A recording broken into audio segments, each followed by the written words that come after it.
Hey everybody, back again for the Sunday card. Did a little different today. I waited out the storm and waited out the football game for everybody to get on, and I'm going to share this over on my page real quick, and then we're going to knock this out. It's going to be Slythe from the ThunderCats, one of Mum Ra's henchmen, and we're going to go from there. Punch this over on the page real quick. Make sure everybody can see that we're live here. All right.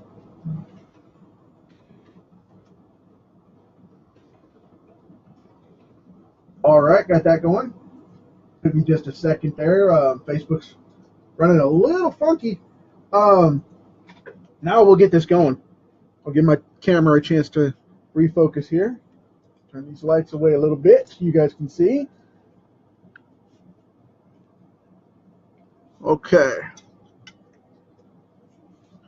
Here we go. Make sure I got some lead action going on. I just broke it as I went to push it out. That was funny. I reached for my pencil and I had it out already, and I tapped it on the table and it went crunch. So,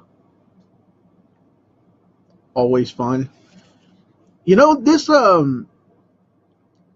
run of cards, I've finally hit number 138 tonight. That's what Slythe is going to be. And I just realized, you know, I'm pushing that 150 mark here in another week or so. And I'm fairly happy with it. I hope you guys are enjoying them too. The reason I'm so late today, like I said, is the storm was acting up with everything going on, and I didn't want to have my computer at risk, and because it was electrical here. We're in Oklahoma, and it was a little funky hit and miss. It didn't rain a lot. It just got really nasty there for a few minutes with a little bit of electricity going on, and, you know, the old thunderclaps and lightning flashes and all that mess, and I just didn't want to put the PC at risk, nor did I want a big boom to pop the power and everybody be in the middle of the session and be like, hey man, you flaked out. But yeah, this is going to be card number 138. It's just crazy that I've been doing this long. You know, that's, believe it or not, over half a year. So I'm pretty impressed. Once we hit the 150 mark, we'll definitely get there. So I've been doing, you know, these live cards and stuff, and I was doing them weekly beforehand. Now I started doing it since I did these. I started the daily, and man, it's just totally different. Like I said, I'm pushing up on half a year. Not quite there yet, but getting close. So, but yep, knocked out Mum Ra yesterday, and got a couple more ThunderCats to go. Then I'm going to be moving on to something really impressive that a lot of people that are 80s cartoon fans have been begging me to do. And since the company that took over the Cartoon Network and the other company that took over the rights to the ThunderCats, no one's really been pushing it. So I got some setup for you guys to come after the ThunderCats series. I'm going to be doing the oh good lord, now that I'm going to talk about it, I forgot the Tiger Sharks. That's the next series I'm going to be working on, and I'm only going to do a few of those. I'm going to do the primary team, and I'm going to move on because after that I have a really big set that everybody's been asking me for, and it's going to get back into, you know, some bigger characters and some more detailed cards, because this one it's so animation based. There's not a real easy way to detail him without going crazy, you know, like people do over renderings of like Ninja Turtles and things like that all the time. And I don't want to do that with him. I want to keep it very simple and traditional. But yeah, sometimes you'll see people over render this thing just to take it down, and then it loses the original appeal that was the character, because then it's too far from the original and you start getting weird with it, you know what I mean? So I didn't like that idea too much, and I didn't want to stray from it. That's why I didn't redesign them, as a lot of artists will do, which I have nothing against that. If you want to rework them, that's awesome. But I'd really rather not. Now, these are natural, so I'm not going to put them perfectly on center. And I'm going to stub this one where that one has a point, this one won't. And the reason is because these naturally grow. They're like teeth, you know. They grow on reptiles. They don't grow uniform.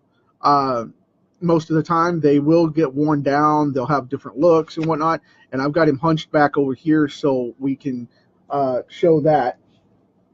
But I've got to put a couple of, basic frog spots on him and what have you, so we can show that. But yeah, this is one of those things where I wanted to make it look a little more dynamic and a little more unique, and that's one of the things that he has.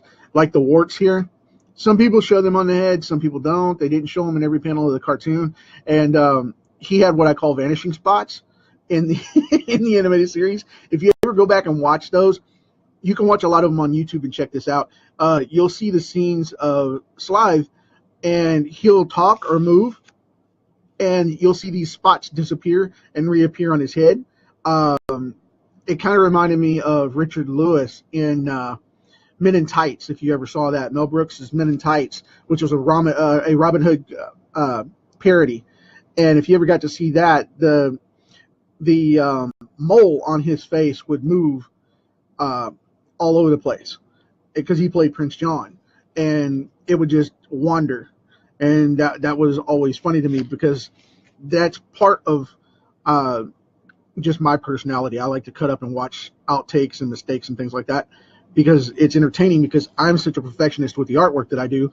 But, and it's nowhere near perfect. But that's one of the things that I watch for in movies and shows and things like that. And in this animation series, it skipped around quite a bit because they would edit to make him say different things or different mouth motions and whatnot, and they would change it from the panel sequence that they had in stock to change it to an edit for something else, where they would edit the line as an improv type of thing or whatever, and you would see their mouths change, and it would go kind of Godzilla on you, like the old Godzilla flicks. It just cracked me up to no end. A lot of those cartoons did that, and they'd be saying something and it wouldn't look like it at all in comparison to what you were actually hearing come out of their mouths. So, and that's part of what made this so entertaining, is because it was done by hand. So even by a Japanese studio, it still had flaws in it and little corners that they cut to make the shows every week, and it just made it for a really cool watch to watch as I got older and poke fun at, because I adored the series so much. But it is what it is. I mean, we'll see everything change up here pretty quick, because I think they've got, from what I did a little research on, it looks like they've got another series coming out, another ThunderCats volume coming out, and they're going to reboot it yet again into an animated high-end movie. And if that holds true, I would really like to see that. But I think they're going to do the live-action movie instead. So we'll see what happens. There's been a lot of talk of switching it up because they can't get the CGI right, and then they talk about how they've got a cast going on and a script going on, and it's basically in limbo. And we'll see when it comes out, I guess. But as far as this goes, I think we've got a pretty good hold on the original Slythe character. I'm going to go ahead and close up these eyelids, because he had multiple creases in his eyelids, and they were always sagging and nasty looking. He made it, they were based like off of an old bullfrog or something.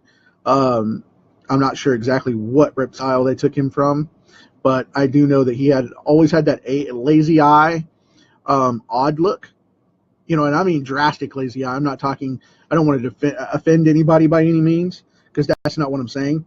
But if you happen to have one, no offense, because I don't mean it that way.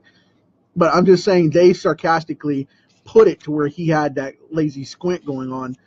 And a lot of, due to genetics crossing over with different breeds of frogs and stuff, from the research that I did on the character, from what I can find, is that the samples they had were actually in a zoo, and one of them had been injured, and had a lazy eye problem. But anyway, that's pretty much where he came from. That's all I could find on him. And I like to research these characters as I do them, but I don't like to put in too much of the detail, as it goes along, because of the fact that it tends to bleed into my style, and I'll adapt. That's why I don't watch reference when I sketch it out. I check it out, follow it, look at it, and then I'm on to the next, and I actually draw it from my mind's eye rather than drawing it from the reference that I find, because I don't want my style to change to match up what I see, because I can draw what I see, and I don't like to do that. I almost feel like it's cheating in that manner, because I'm not a trace and trace and base type person where you slap it up there and you thump it up and it's your theme song, kind of thing. I would much rather draw it freehand and knock it out that way. But anyway, and for everybody that's on tonight, if you didn't get the chance to see, yeah, hey Davey, yeah, you guys can't see these comments. I'm checking it out right now. I did it late tonight because of a storm, if you guys are just getting on. Also, I'm turned away for a second because what I'm grabbing, if you didn't get a chance to see, here is the Mum-Ra, since I got asked for it. There you go. I'll move slow so the camera doesn't jump off here. That is the full colored Mum-Ra. It came off really, really well. So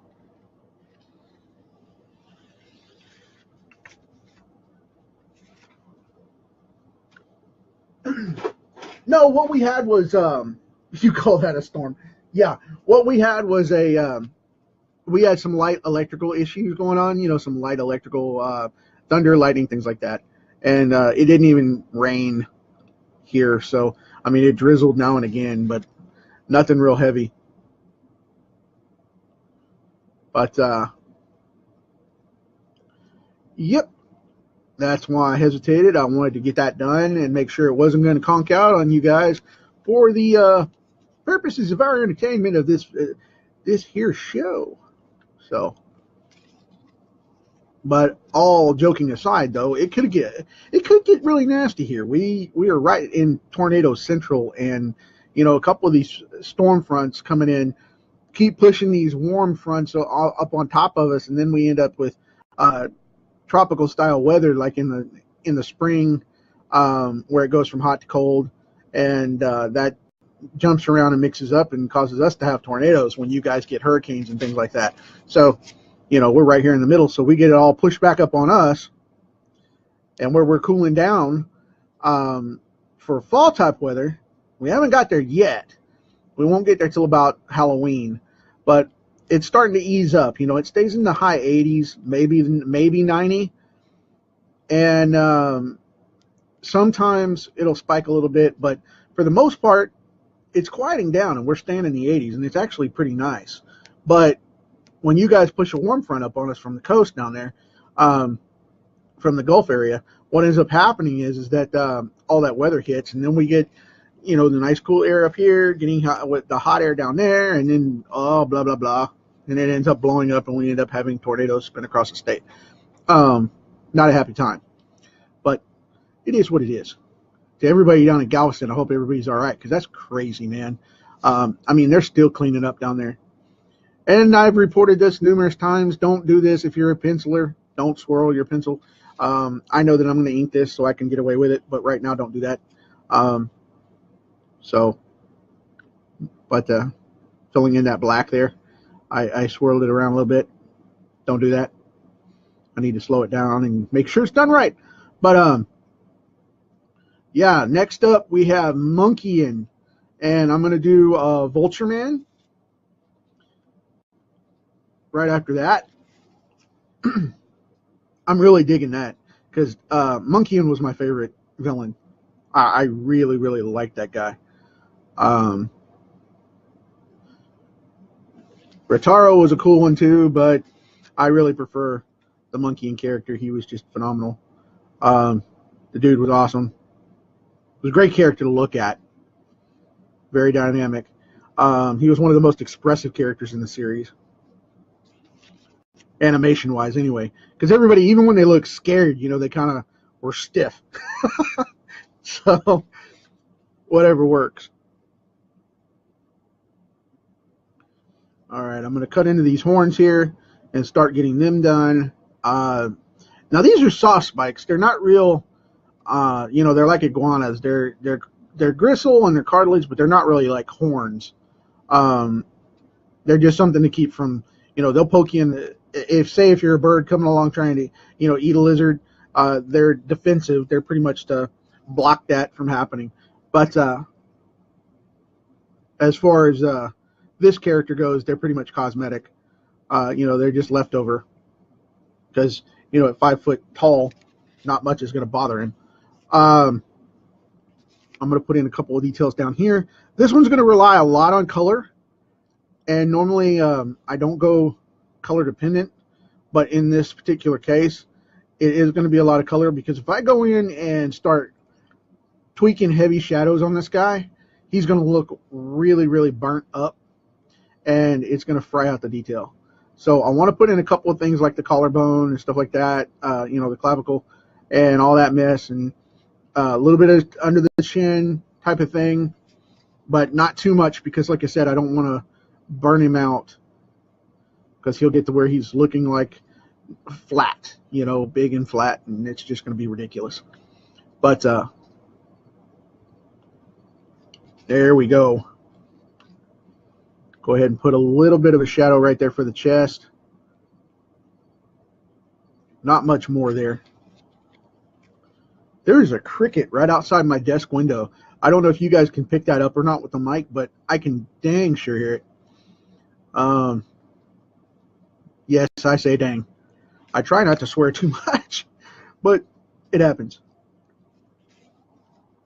I try to be cool about it and not swear too much where my my youngster can hear.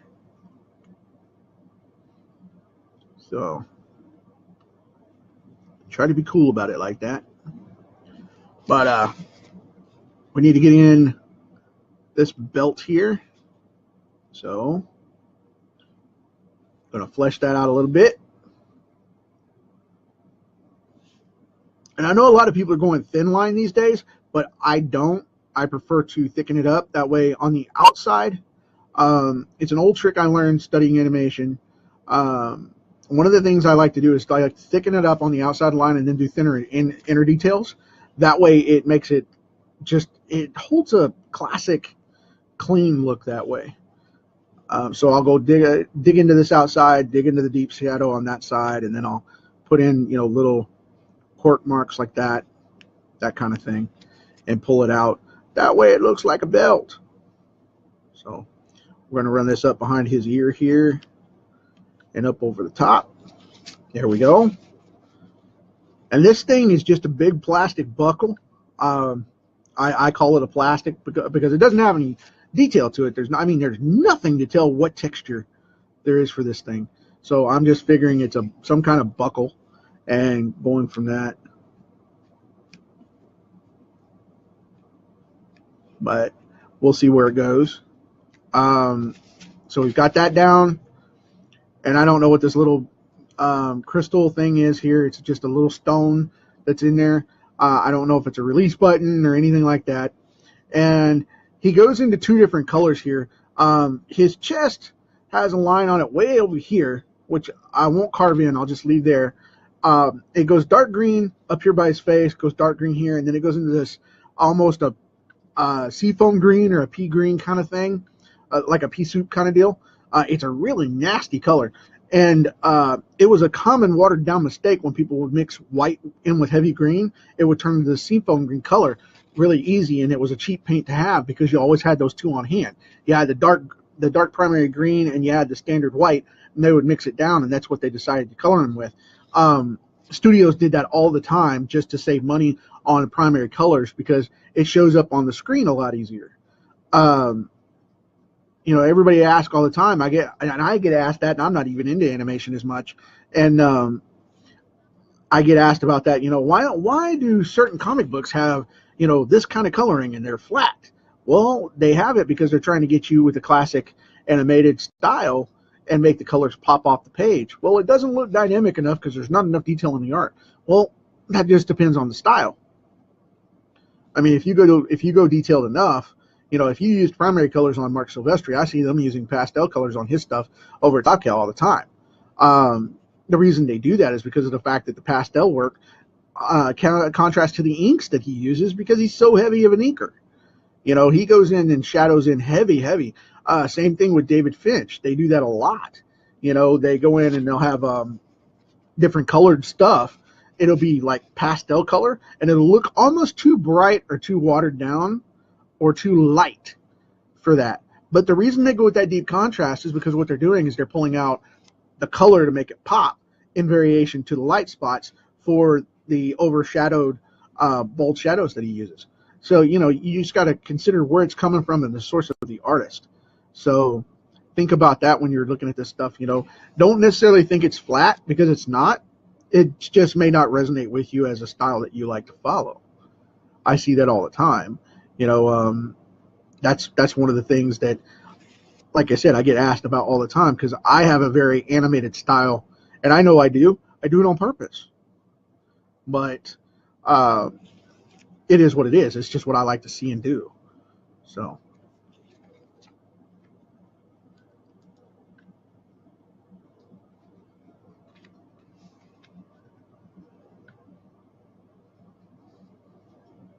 Is that something you like to do, Dave? Dave mentioned that he likes to do thicker lines too, but he definitely has a cartoon style.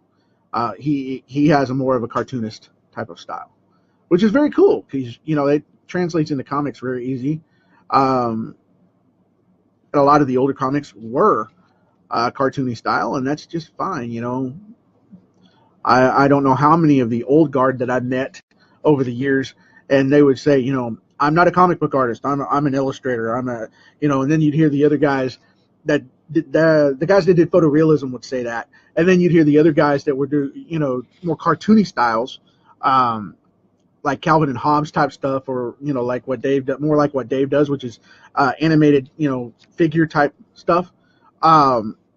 It would crack me up, because they'd be like, I'm not a comic artist, I'm a cartoonist. And a lot of people take real hard pride in that, but then some people take it rather personal. I've seen it go both ways really, really quick. But it doesn't matter. We're all drawing comics, so whatever style choice you have doesn't necessarily mean that you're locked to a medium or locked to a genre, as it were. Because I use everything. I use Copics, I use colors, I use colored pencils, whatever gets the job done. Like that Mumra there that you just saw a bit ago, that is all Copics. Microns to ink, and Copics to Copics to color. So that's where we're at right now.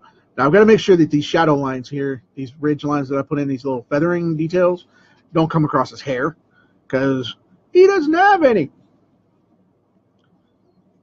And if you don't believe me, you can look at the nugget right there. So just saying. But I've been having a blast this weekend. So let's see. Like I said, I don't want to over render this. I'm putting in as many primary points as I can to make it pop, but I'm not going to bother with a bunch of it, because I'm going to color this thing up.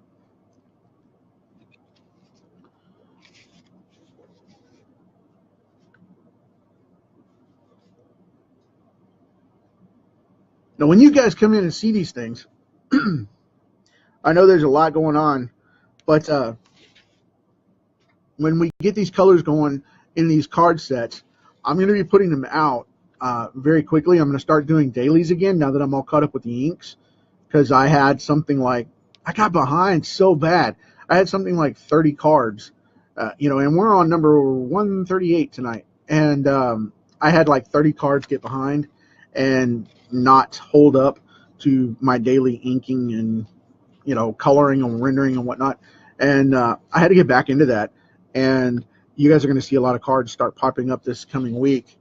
Starting tomorrow, I'm putting like 10 cards online in the black and white stage to show that they are colored up or inked up anyway. And as I color them, I'll post the final. But Mum-Ra was the first to catch up because it was one of the bigger last pieces that I did this last week. So I just wanted to finish it up. I started at the end and worked my way back. And there's going to be a lot showing up. I'm also going to put a few of these videos over on the page because I've been getting asked about that. Because I started doing these on the page itself on Brad Linder making comics or creating comics. I did it on that page at 100, and now we're at 38 in. So, you know, you got 100 videos to catch up on prior to that. So good luck. But but anyway, gonna put some more lead out there. But yeah, that's one of those things. I just wanted to see how it was going to go. For expediency's sake, I'm going to switch over to my 7 here and just save us some time because that 5 is out of lead. And I thought it was going to hold up, but it didn't. Sorry about that. But anyway, I think what I'm going to do with these, because I got asked how much I would charge for the Mum-Ra. And the thing is, it's a 6x10.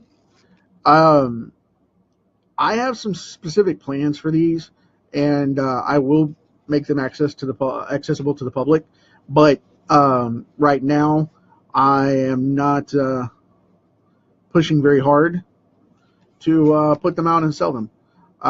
You guys will have access to them here very soon. I have some stuff coming up this week, and I have an announcement to make about that. So I think it's going to be pretty cool, and we'll see where they go from there.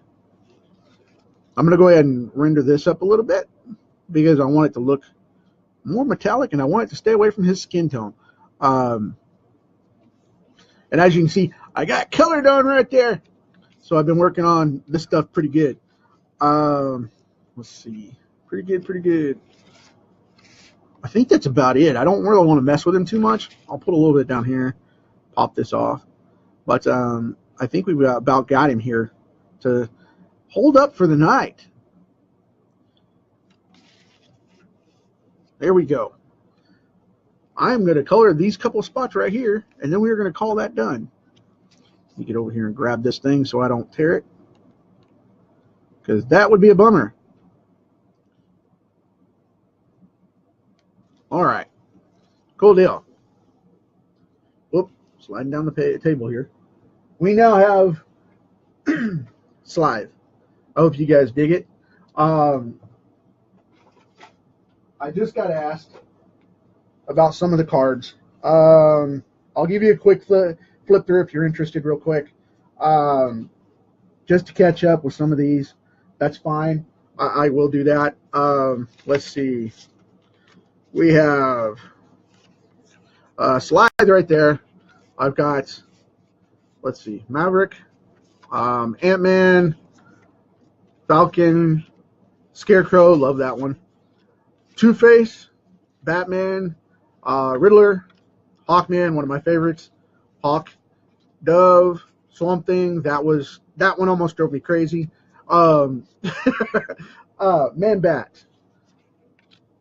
There is Deadman. You guys have been asking about that one. There you go. That's going to be awesome. Doctor Strange. That's Scarlet Witch. Quicksilver. Sunspot. Gideon. Blue Devil. That's Superboy and Crypto from the 60s. There is Solomon Grundy. Black Panther. Spider-Gwen. Iron Fist. Let's see here. Moon Knight. Black Bolt, Medusa, left that completely contrasting. Sasquatch, and then we have Elektra, Dr. Fate, Aquaman, which is actually one of my better cards. I really like that. He's normally kind of a weenie, but in this one he came out really well. And I always wanted to draw him that way. and make him stand up. Blue Beetle, there's Adam there, Mr. Miracle. We have Starman, Ultraman came out really well. I got Tom's 11x17 coming out to him pretty quick. Let's see, there's Wildcat, Quicksilver from the Silverhawks, Steel Heart, Steel Will, Copper Kid, Commander Stargazer, Bluegrass, Lion-O from the Thundercats, Tigra from the Thundercats, Panthro, Chitara, Wily Cat, and finally Snarf.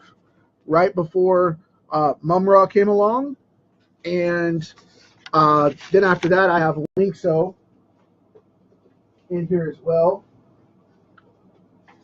I had him up on the stack right here. Whoop, stuff falling off the desk as I'm turning away, not watching my gear. There you go. There's Linkso. He was one of the most recent. And then I'll put Slythe down here at the bottom. Set this aside. And I've got the Sabretooth card. It was a double. I did save that one okay. I did double it up and color it. So it was colored up. You guys have that one going on. The triple set of Cable, which was card number 50. That was a massive one. I had a blast doing that. I kept him very simple because I didn't want to over-render him, and I wanted to do him in an animated style, so that I did it very soft, and that's the reason he's not as detailed as some of the others. But then, of course, there's this big guy right here. This is a 6-card piece. This is a little bit big for this. These are on. Dave just asked the question. These are on 3x5 blank index cards. They're standard index, and I like to use them because they're very durable with what I do. So we have the Juggernaut right there. That was a massive fun piece. I love this thing. I got asked what I color him with. I colored him with Copics, and of course, again, Mumra right here. And I can run through the ones that are colored up if you guys want to see. If not, that's fine too. Just let me know. But that's the latest one, and probably the most detailed colored one of all of them. Then that's number 1. That was the first card I did. That was Venom. I'll show you guys that one again. Iron Man right there. I used a set of colored pencils for that one. The Punisher. There's Green Goblin, Conan. Let's see. There's Plastic Man, Ghost Rider, Nightcrawler, Rocket, Kraven. That's the first Wolverine that I did for the set for you guys. Hulk, rounded up that one. That's very simple. I love that card. That's awesome. Let's see. Catwoman, Poison Ivy. There's Batgirl, one of my favorites. It's the classic Batgirl, so it came out really well. There is Spider-Woman. Let's see. Supergirl. She-Hulk, which I did kind of like a tabloid type of thing. Put her doing the catwalk kind of deal. You know, the red carpet kind of thing. Wonder Woman, Killer Frost, Storm, Rogue. That came out really well. That's Copics there. Starfire, Raven came out really clean. The Flash, Green Arrow, Green Lantern, and Lobo, which is one of my favorites. Booster Gold, which I found out they're just doing a movie of him. Robin, Nightwing, the Penguin, one of my absolute favorite Batman villains of all time. Mystique, Fire and Ice. That was Killer Frost back in the day before she became Killer Frost. Spider-Man with the lizard. And here's Beast hanging out in his office, literally. There's Forge. And there is Archangel. There's the second one that I did. Colossus. Those two Archangels I did together at the same day. Now here is Deadpool playing a joke on Yoda. Thought that was hilarious. That card got huge feedback. Mary Jane, Scorpion, Shocker, Mr. Freeze, a very tiny Doc Ock. That is Black Widow.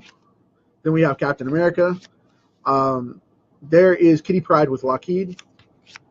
Captain Britain, one of my absolute favorite cards. This Mojo, love it, love it, love it, love it, love it, love it. Love that card. It came out really clean. Bishop, Warpath. One of my most requested cards on the set is this Domino. They begged me for her. I've gotten an offer. This is just a card. Now, this is just a daily sketch card for me, and I got offered $200 for her at one point. I didn't accept it, obviously. Martian Manhunter, Black Cat, Madam Web, the Vulture, which is a great one that's classic, the Kingpin, and one of the most requested cards that I have as well, the Daredevil from Netflix, the armored version.